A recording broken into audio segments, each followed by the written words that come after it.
All right, so I called this part one because there's really two parts to it, the way I've broken it down. Um, the part we're going to cover today is kind of the introduction about the cloud service from Bentley. We already talked about how it's a collaboration platform. It will allow you to share files easily with the others on your team, and it has a built-in capability to mark up PDF files, and we're going to cover that today. It's compatible with Office 365, so you can use Word and Excel online without having to download, edit, and upload, which is nice. And you can create issues that can be assigned and tracked, which is, I think, going to be a handy thing.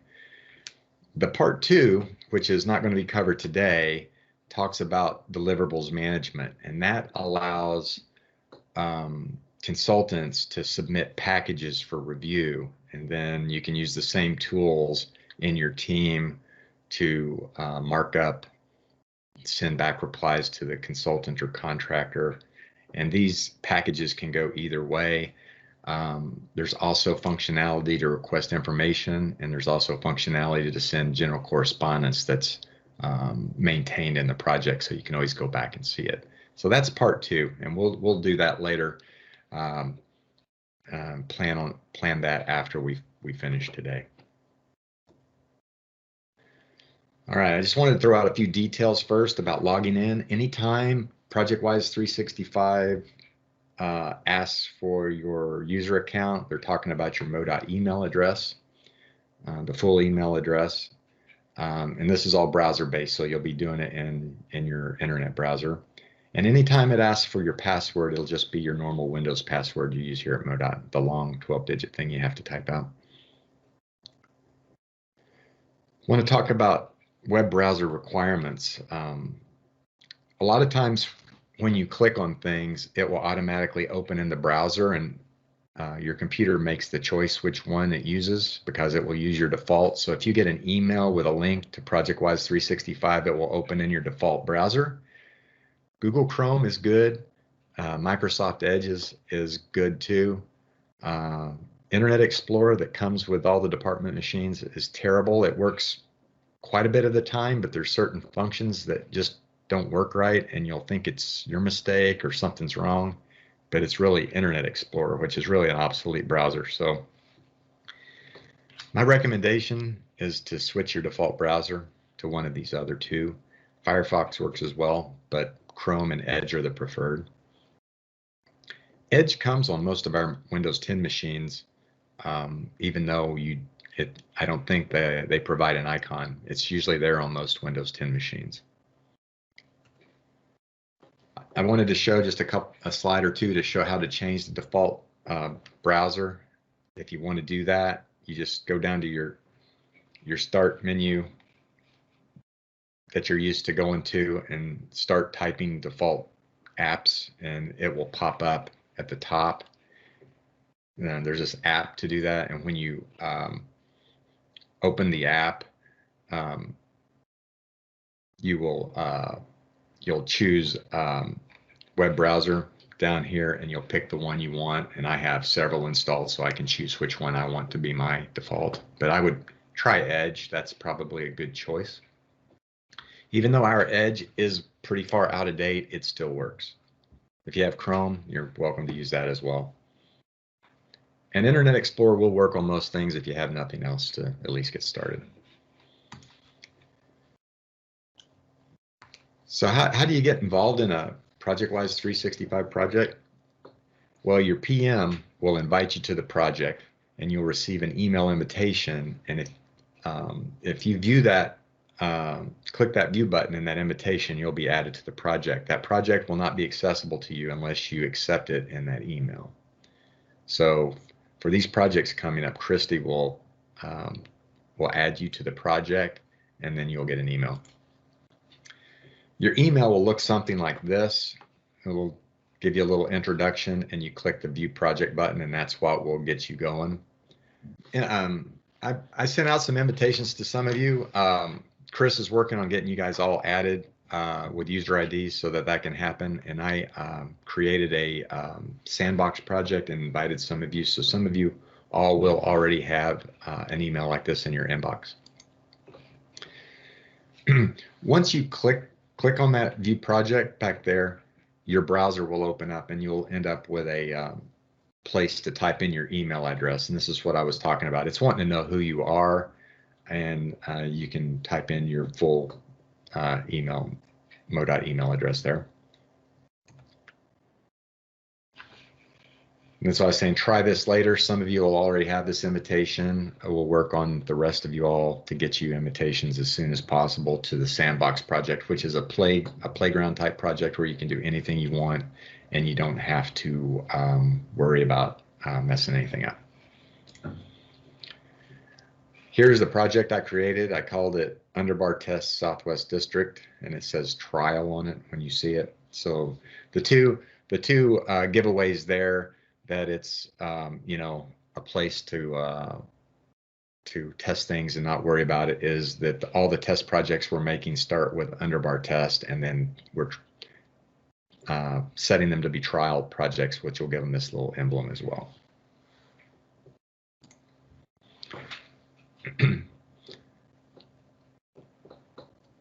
So my screenshot here isn't very good because I took a screenshot of the wrong project. This is not the test project, but when you click on that and it opens up in your browser, this is the home screen for the project.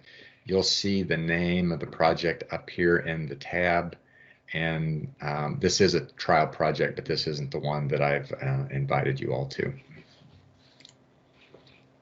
Again, that's the project number. Every project also has a project name, so this has a longer name and it has a location. And those are really, as far as the project information goes, that's the three most important things. There's some other information down here, but it's really not very important.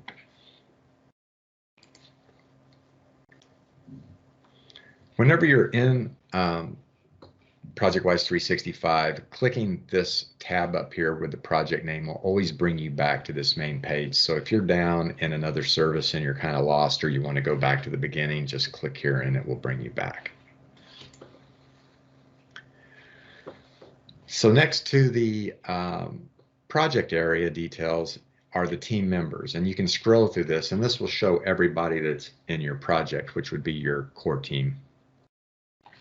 This is a screenshot of just, you know, some files that I had, or some projects I had. So I want to talk about team member roles. Whenever you get invited to a project, you're given a role. And right now we have two roles. We have the project manager role and the team member role.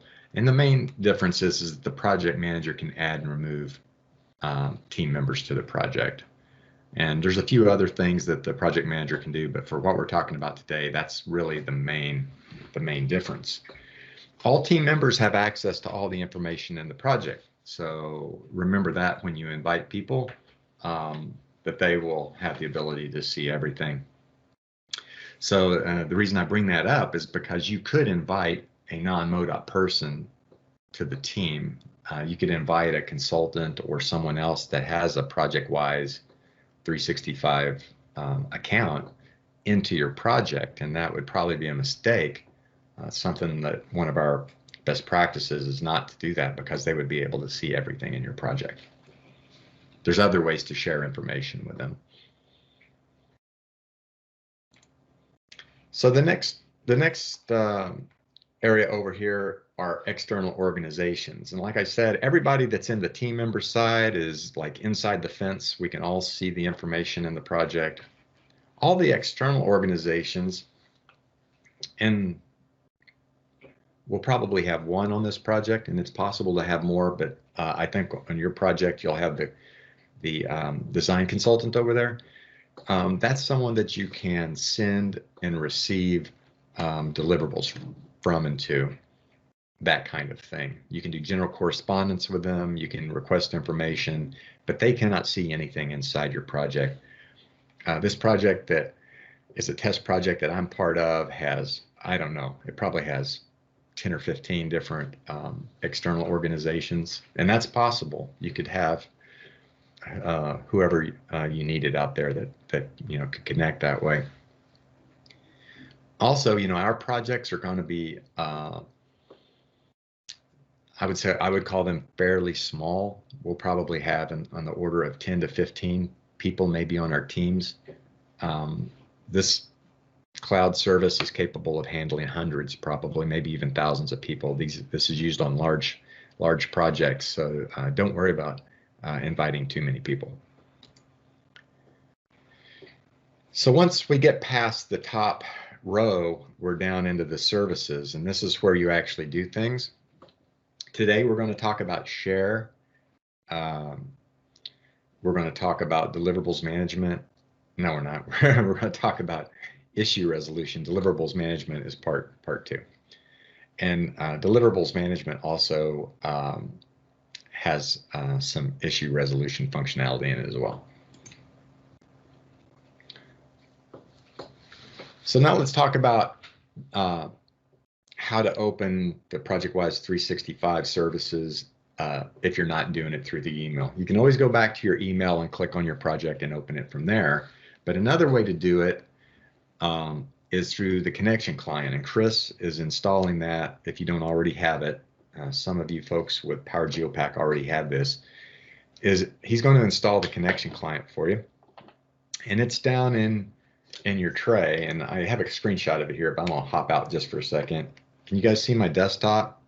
When you come down in your desktop and you click this little up arrow, it's right there. So I can click mine right here, and I'm going to go to Connect Center. That brings up my browser, and if this was the first time that I opened it today, it would ask me for my email address, and then I would end up here. And yeah, I've got a few slides on this that I'll show you, but what you quickly see here when this comes up is this is my most recent project. So if I wanted to go into my most recent project, I could go here, or if I wanted to see my project list, I could come up here. So I'm going to bring my slides back. So again, you click on the connection client and then Connect Center, and it brings you into your browser here. So you got your most recent project and you've got your project list. And this home button will always bring you back to this screen. So if you like something on this screen, you can always come back to here. So once what I did here is back here, I clicked on projects so I could see all my projects. You'll see all the projects you're invited to. Now, of course, at first you're only going to be in one project, and that's going to be the practice project. But then you're going to start getting invited to your core team projects, and they will show up here as well. So the department might have tens or hundreds or thousands of these things eventually, but you'll only see the ones that you're actively involved in.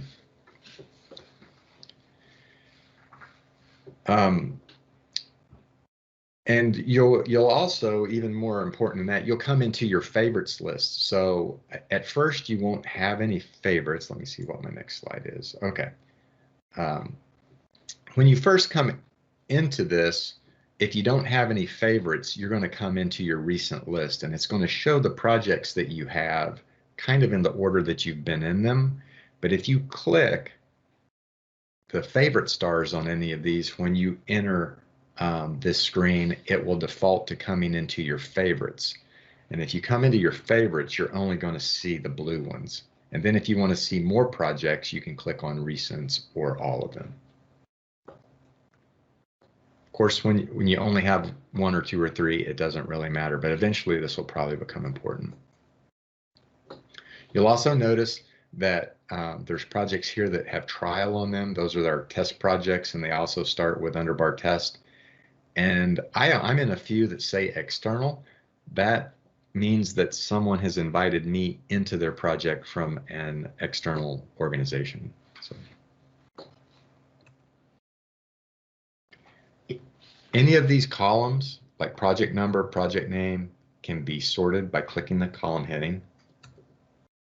And you can search these projects as well. Once you get enough projects, you can search through them. The search will search the name and the project number and the location.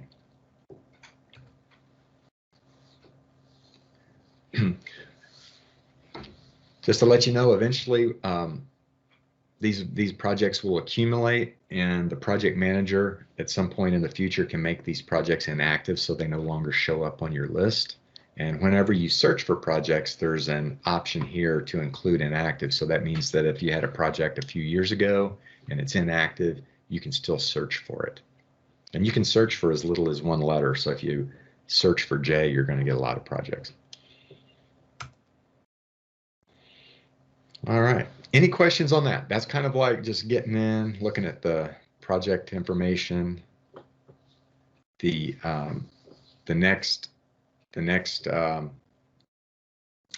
thing we're going to cover is start to cover the services. Probably the most important service is the share service. If you've ever used Dropbox or Box, it's a lot like that. Maybe a little bit like SharePoint in a way. Don't want to scare you, but so this is what share looks like. If you click on this share icon back here for me in this project, I can end up at a folder like this. And this is actually the sandbox project I made for you guys. I went ahead and took the liberty of putting a directory structure out here. I gave everybody that's involved their function. I gave them a folder so that you can keep your stuff organized.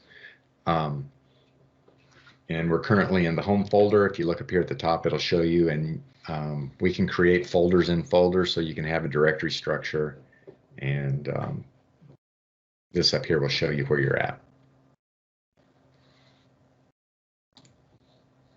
One more thing I wanted to say on that, we're going to create like a directory structure template for that. So as Christy or anyone, as we go along, if you come up with a directory structure that's useful, we can start the project with that directory structure. So when you come into share and it's pretty much empty at the beginning, you have a few options. There's a new button at the top, and you can either create folders or upload. We're probably all used to this. You can create a folder by clicking the top button, and that's how I created all these initially. Actually, that's not true. I created these by dragging them in, and that's the other way. Even though you can create things here and upload from here, probably the most common way is just to drag things in. So you can have Explorer on File Explorer on another screen or another part of your screen, and you can drag files and folders right out here, and they're going to drop in wherever you are in your directory structure. So right now I'm in the construction folder, and I'm dragging a file, and if I drop it, it will just copy right in. And like I said, you could drop a folder here that had files and folders under it, and they would all come through. In this example, I dropped in 418 PDF from a project plan set, and it doesn't really look like it's doing anything, but if you look up here, there's a little spinning ball, wheel kind of thing, and if you click on it, it will show you how far it's gone. And I've always just let my browser sit here while it's doing it. I think if you leave the page, it may quit, so you don't want to change pages while this is copying. There's all the typical functions that you would expect from a file sharing service. These buttons up here act on the files or folders that are clicked.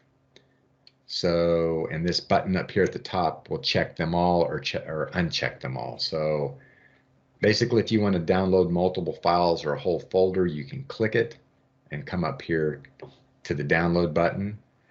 So all the things up there that are red will work with one or more files. The link button only works with one.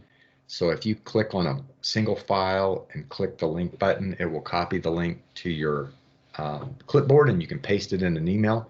The nice thing about sending links like this to other people is that it will just send a link, and you're not sending a big file or something through email, and that person can click it and it will bring them right back here. Now, of course, they have to have access to the project. You can also move files and folders as well. The interesting thing is if you pick a folder or a bunch of files to download and you click the download button, they will download in a zip file for you, all zipped up. If you download one file, it will come unzipped, but if you download a bunch of things, it will come zipped.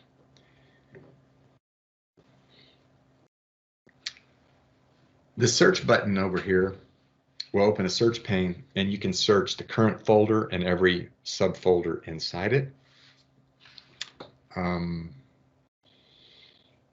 There's a recycle bin here where things that you throw away go, and I don't remember how long they stay in there, but they stay in there for a while, so if you throw something away, you can get it back for a while.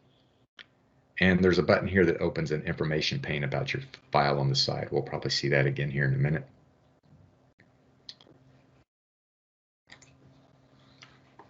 There's a more button, so you can rename files, which is nice. Locking files will allow you to pick a file and lock it, and it will not let anybody upload over it, and it won't let you download it by clicking it. Usually if you click a file here, it will just open and let you see it. If it's locked, it will not open just by clicking, because I think the idea must be that if you've locked it, that you want people to know it is locked. You know, it's locked for a purpose. It's probably locked because you're getting ready to update it. So you can still get that file by clicking the download button up here, but if it's locked, you will not be able to open it from here. And here's where you delete. Delete will throw the files in the recycle bin. When you lock a file, you can tell it's locked. Oops. You can tell the file's locked because it has an icon like this. And if you click it and open the information pane, you will see when I lock the file.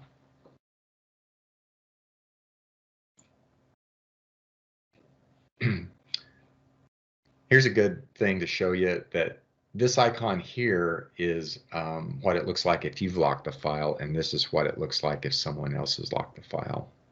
So see, this file here was locked by our test user CAD user 31 after I created it. So once CAD user 31 locks it, CAD user 31 is going to have to unlock it.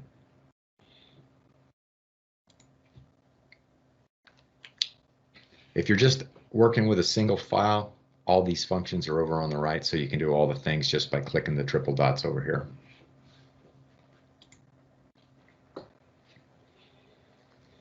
Like I said, Office 365 is supported. So if you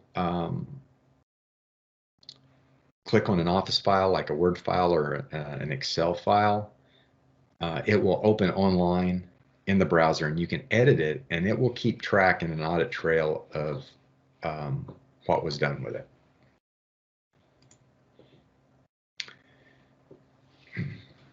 You can also replace files by, let's say I had a file in here, and that's what I'm showing in this slide, is that I had an addendum letter that I found somewhere that is in here as a test file, and I downloaded it, edited it in actual Word, and then I drag it back into Share. It's going to ask you, do you want to keep the original and just skip it and don't replace it, or do you want to replace it, or do you want to automatically rename it? And if you, let's say you're just wanting to do the next version of it, it will add a number to it. So it will add a 1, 2, 3, 4, 5 at the end. I think the best practice is probably just use Office Online and edit files in place. It's so convenient. So I clicked on that addendum letter, and it opens like this, and you can view it and everything is good, but there's this little edit button up here. If you click edit, you'll go into edit mode, and you'll have most of the word tools that you're used to having. And it will change this up here to editing mode, and you can do whatever you want. You can always change it back to review mode anytime you want, and that will move it back to read only. No, I'm sorry. Viewing will change it back to read only. Reviewing is a convenient way for to have word change to turn on the track changes for yourself. Changing it to reviewing will turn on track changes for you. You can always go under the review button and change track changes for everyone or turn them off. So you kind of have two ways to do that. It does save automatically all the time. If you watch up here, it will say saving. And once it says saved, you're free to close it. And these open in their own tab, so you just close the tab and you're done and it's saved and there's nothing more to do.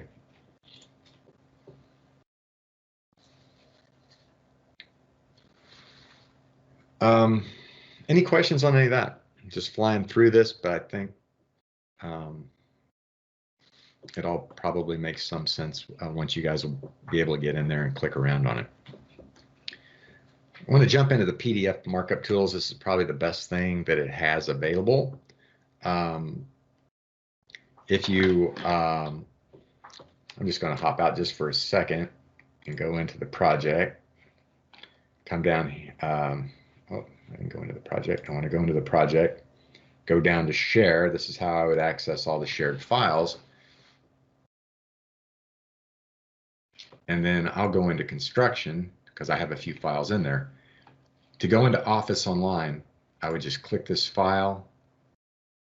Just wanted to show you real time that it works fast. Here's that file. I come up here to edit.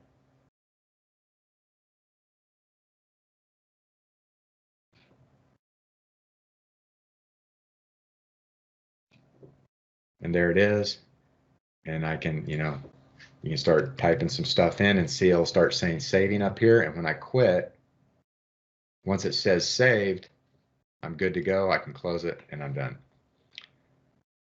Let's just check this out. I'll click it and I'll click the info. Is that the one I was in? Oh, I need audit trail. There we go. There's my audit trail. I just changed it. So the cool thing that I wanted to show you now is that if you go into a PDF file, this is an intense one,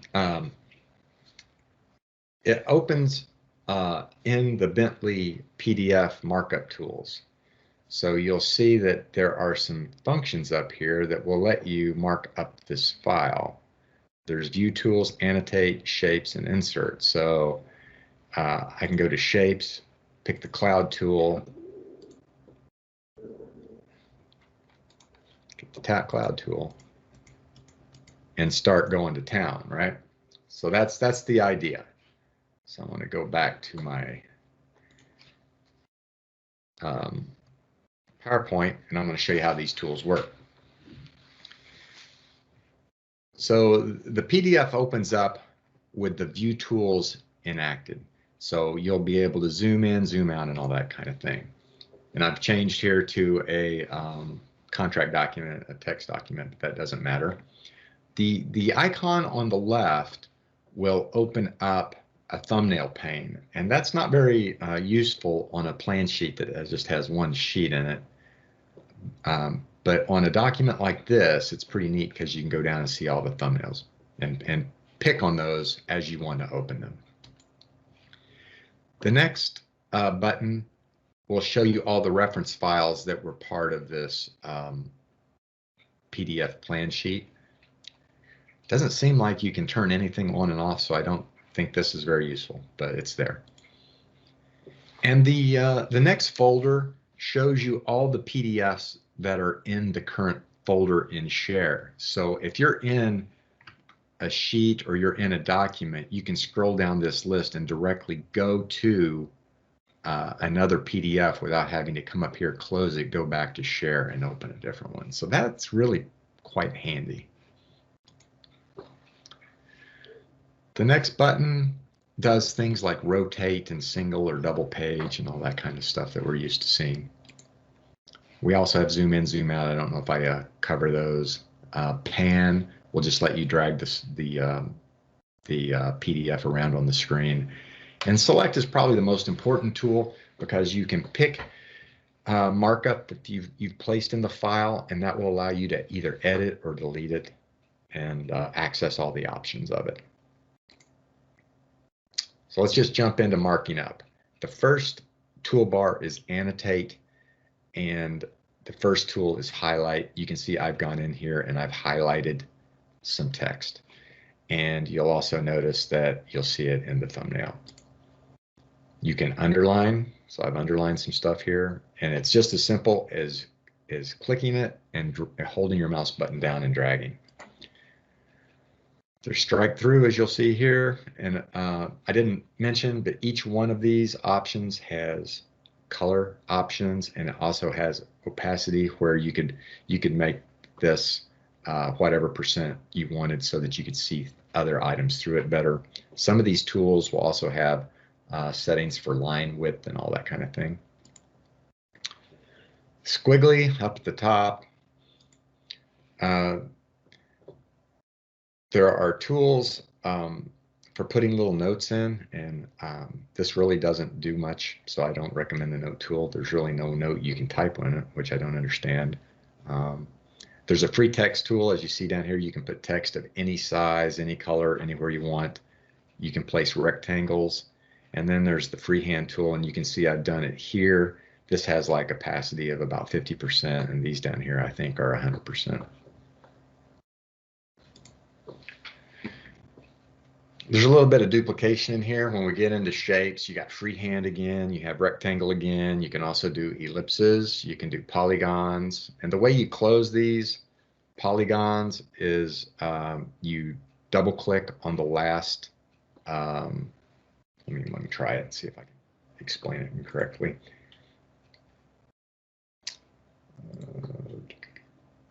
Polygon. So you start drawing your polygon, and when you get, the polygon ends at the little, you'll see the little square at the end. If you click anywhere in the square, it will close it. The polyline, on the other hand, as you draw it, when you want to quit, you double click. Okay.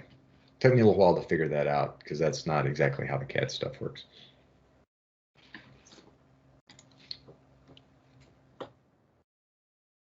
All right, so we have arrows that you can draw, and like I said, each one of these has options as you're placing it. And I should show you that once you've placed it, you can use the select tool, come back and pick it, and then you'll have options down here. So you can go back to the style and you can change anything that you wanted about it. So you can make it thick. I can make it 50% so you can see through it. And then I can, why can't I drag it? There we go. Oh, I've got two things picked. All right. Chris, you can unmute so you can laugh at me now if you want. Or we can edit those.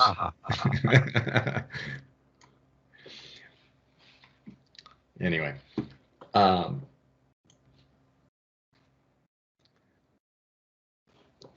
I think I kind of alluded to this, but I didn't say that we're really, we've been spending all of our time kind of on the hosted ProjectWise upgrade and on the main aspects of the functionality of this. As you start using this, you will quickly become the experts on it, because we have not, as you can see, spent a lot of time in these tools using them for real work. So look forward to getting your feedback on how they actually work in real life. So you have all those shapes you can draw, and then we hop over to the to insert. And the first thing in insert is to insert an issue, and I'm going to talk about that a little bit more later. It's a more advanced thing, but it's very cool because well, let me hop out here and show you one more thing before I get into that. There's a few more tools up here that I missed. I don't know if I have them in the slides yet or if I just passed over them. But there's a icon up here called markups, and if I pick that, it shows me all the markups in the file. So you can see there's the polyline, and there's the polygon, and there's the cloud. And if I click the cloud out here, it highlights the cloud over here. And if I click the polygon up here, it highlights it out here, which that's pretty cool. And it also shows who did it. So as we're marking up in here, you can see right now there's like one person, of course, that's me. In real time, so like let's say other people got into this file, like right now, like if Chris got into it or Randall or whoever, this number will go up. And if you hover up here, it will show you who else is in it. And as I add markup to it, it will show up here as the other users add markup. You could be on a team call doing this at the same time if you wanted or whatever, it'll show up.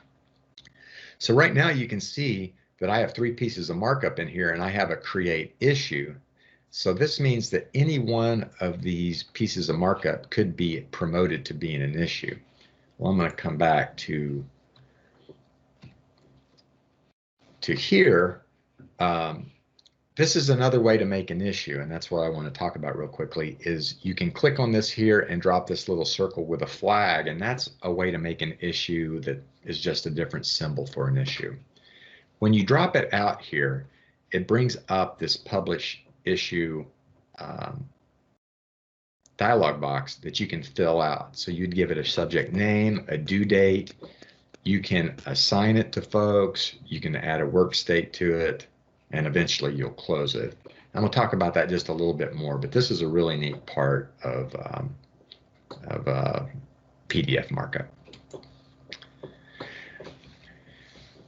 There's several functions up here that I'm really not talking about because we haven't used them a lot, but what these do is allow you to take images and stamp them out here. So if you have an image that you want to stamp in a file, you can, like let's say you had an image that said draft or something, you could make a stamp and stamp it out here. People will also stamp their signature out here if they want to. So that's what that's done. We really have done so little with it, I didn't really even want to talk about it, but that's something that you can take a look at. This button is for attaching a file. You could actually, in this PDF markup, you could attach a file out here to make it available to other people. I tried it once, it didn't work very well for me, but I haven't tried it again, so that's why I'm really not talking about it. But there could be a time when that might be interesting to do, that maybe you had a spec or something and you wanted to attach that to the drawing, I don't know. But that's out there. The next one I want to talk about is insert callout, and that's here.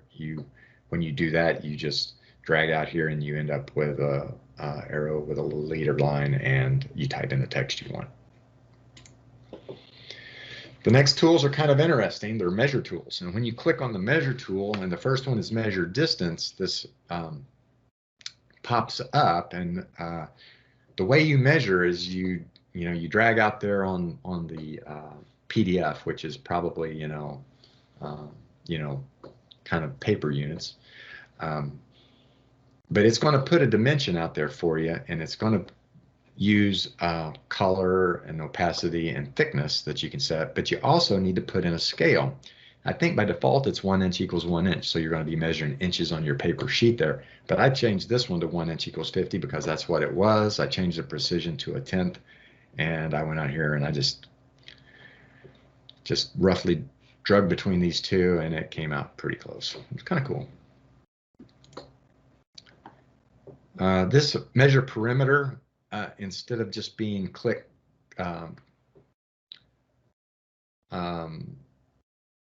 actually the previous one, you click and hold and drag and then let go. I just accidentally did it. Yeah, you click and hold and drag and then lift up, and when you let go of the mouse button, you get the dimension. When you do perimeter, you do click, click, click, click, click, click, click, click, double click, and then you get the distance, and it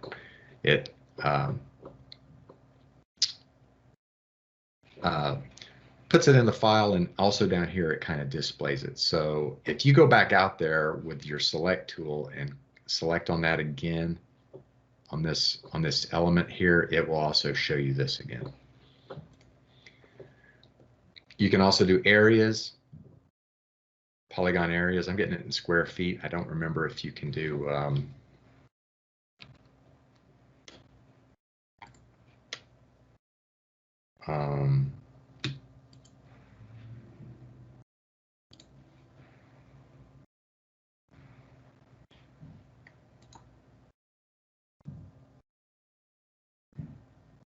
I guess you get whatever area you get. I don't guess there's a way to change it to, I don't guess there's a way to change it to acres or anything.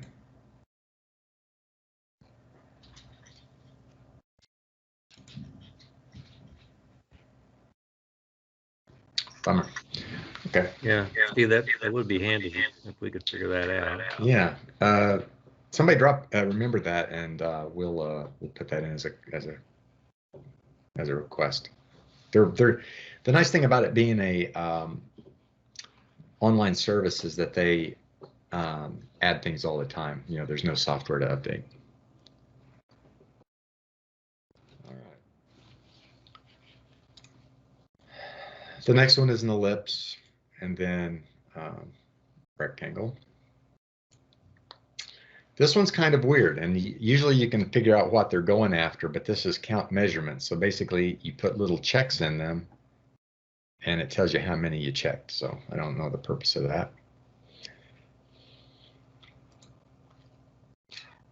All right, PDF search. So I'm in a text file of, it's a Word file, but it's basically text and pay items and stuff. And I went up here and I typed something, and it shows me all the items, and I can click and it will take me to those. So that works pretty well. The next little gear up here are menu functions. The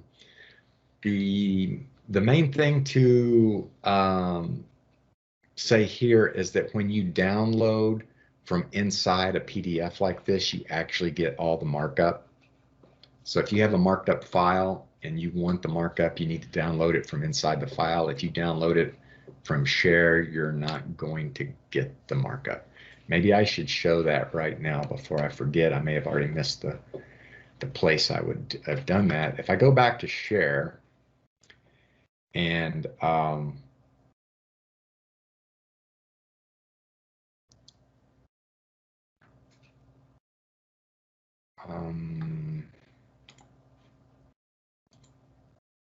there we go.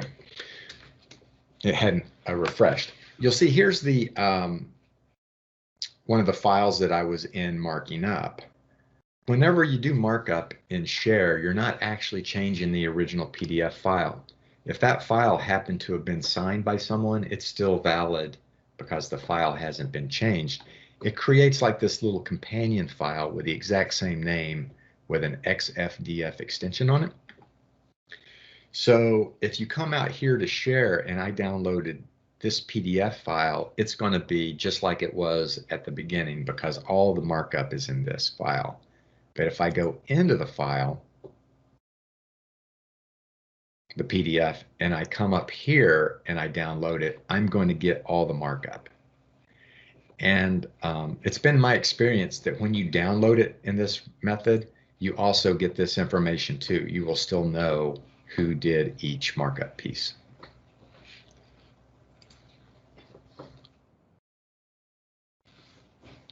And then of course you have print and full screen. All right, here's where I finally got around to saying this will show you how many connected users are actually in the file.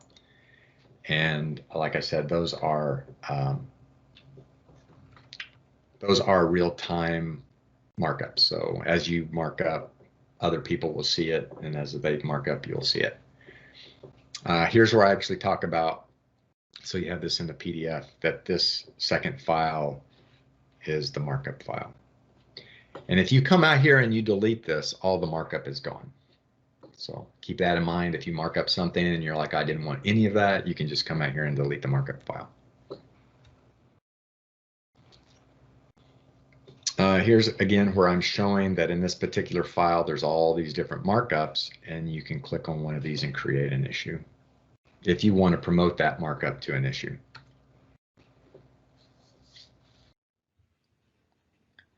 I mentioned issues a little earlier. Issue resolution is one of the services in ProjectWise 365.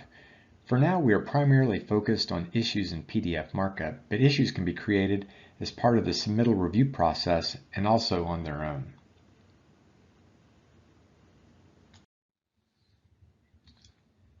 I think of issues as generally being problems, but in ProjectWise 365, issues can also be used to track and/or assign about anything because they are customizable by the organization. Customization allows an organization to create forms to support their requirements, and we plan to explore this soon. Several issue types come with ProjectWise 365 by default. Displayed here is the default issue form. It provides the ability to enter a subject, a due date, and a description. You can assign the issue to someone in the project. If you don't assign it, it will be assigned to you automatically when you save it. When the issue is assigned and saved, the person will receive a notification and the issue will be reported under that person's name on the issue resolution dashboard. The issue form also has fields for work state and a checkbox. It tells if the issue is closed or not. It looks like you should be able to update the work state and closed fields, but you can't. They are grayed out and will be automatically updated as the work state changes. The work state is advanced with the green button at the bottom left.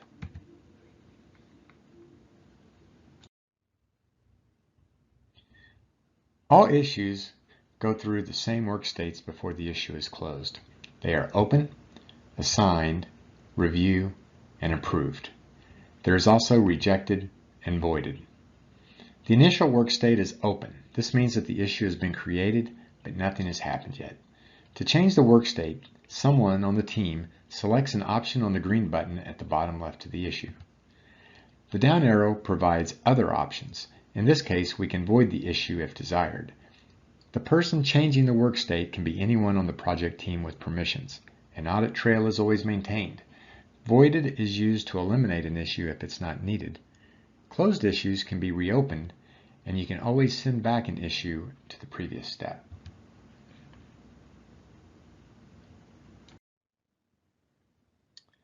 Now let's look back at the PDF markup tools. PDF markup is a very useful tool, but sometimes isn't enough. Markup is limited in that it is not tracked. For example, a problem could be found and marked, but could be lost track of or forgotten. Also, you can't assign the issue to a team member with markup. The bottom line is, if you mark up something that you want tracked, make it an issue. Issues address these shortcomings and are tracked outside of the PDF file in an Issues Resolution dashboard. One way to create an issue is to place it as a PDF markup and then upgrade it to an issue. The other way is to insert it as an issue with the flag icon. As an example, in this PDF, we could promote the cloud around the station range to be an issue by clicking the Create Issue button.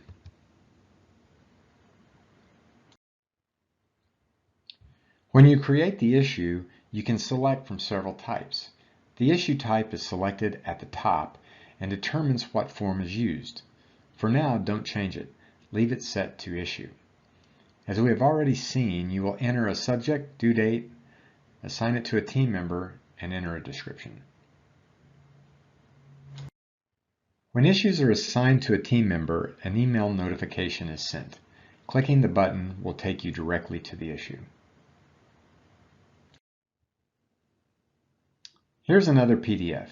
You can see that in the markup list on the right that issues have a flag icon. Clicking them will display additional information and the edit form.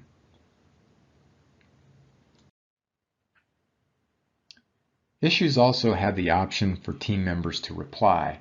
Replies are hidden until the issue is selected, and then you can see the conversation.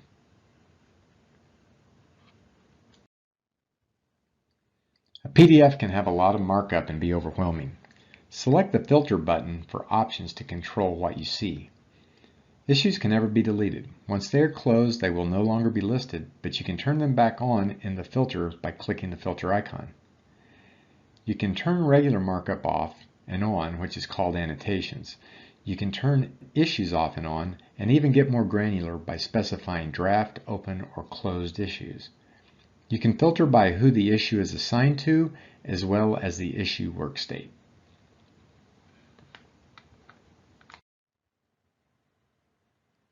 All project issues, no matter how they are created, can be accessed in the Issue Resolution service.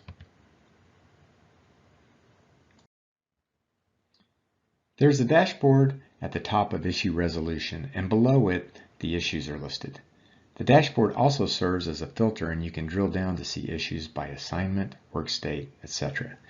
For example, if you select your name in the Assigned To chart, the filter will update and the issue list will change to show only your issues. Also on the dashboard, you can create standalone issues. For now, we recommend sticking with a default issue form while we develop some best practices. In the type box, select Field Data if that is not already there. You then select the plus icon to create an issue. You can select a form. The form name to choose is Issue and should be the only option. After it is selected, you will be presented with a blank issue form to fill out. Issue resolution is an interesting subject. Try out Share and PDF Markup. When you get comfortable with that, you can start adding and assigning issues. I think the next step after that is looking at the capabilities of Issue Resolution Dashboard and creating some standalone issues. I wanted to throw this out here because you're probably going to see it. When you're in Share, when you click on a folder, and this folder can have subfolders in it, you can come up here to the three dots and you can set it for synchronization. This requires an extra component to the Connect client be installed, and I don't know that any of you all have this yet, but what it will do, so these aren't the same folders that I have over here, but if I clicked on plans and I click set for synchronization, it will synchronize this cloud folder to my workstation, and it will show up in File Explorer under ProjectWise Share here. As you can see in this example, I have 3 different folders synced to my local machine. So that means that every so often, and I don't remember what the default is, it's fairly quickly, the service will look on the cloud and the service will look at my computer and it will make sure I have the newest copy. So if I took my computer offline, I could work on stuff without being connected to the internet. One thing to remember if you do ever decide to do that is that somebody could be changing things in Share while you're changing them on your computer. And if you're worried about that, you should lock the files while you're working on them. Remember how we talked about locking? So let's say I took some files to work with like over a week that I was going to be maybe disconnected. I could lock those before I started working on them so that I know that I'm not going to overwrite someone else's work if that's an issue. All right. Boy, that was a lot. How long did it take? It took about an hour, so that wasn't too bad.